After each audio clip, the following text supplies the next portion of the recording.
Quick how-to on replacing the air filter on an MG6 diesel or petrol. They both take the same filter element. The original part number is 300-16808, and I'm installing a K&N high flow filter, which is part number 33-2136. I think it says it's listed for the Chrysler 300C, but it is a perfect fit in the airbox.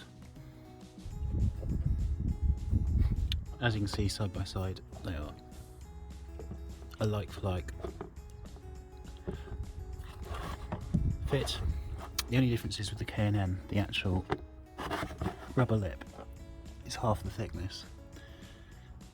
It did originally come with a gasket to put around here to bulk up the thickness, but it didn't fit particularly well. So what I do is I get a knife and cut the top off the original filter, which just fills the gap and ensures that there's some clamping pressure when you secure it into the box. So that's what I will now do and show you, like so. So you've now got a perfect gasket to use for bulking out the space because of this. So we're going to sit this. I use the Hoover as well, the vacuum, just to remove any debris that's down at the bottom of the air filter box. Place the filter in like so, and you can place your gasket neatly on top.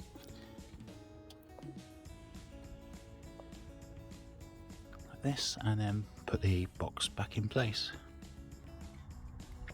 Like so. I've just done two of the screws up just to put some clamping pressure on.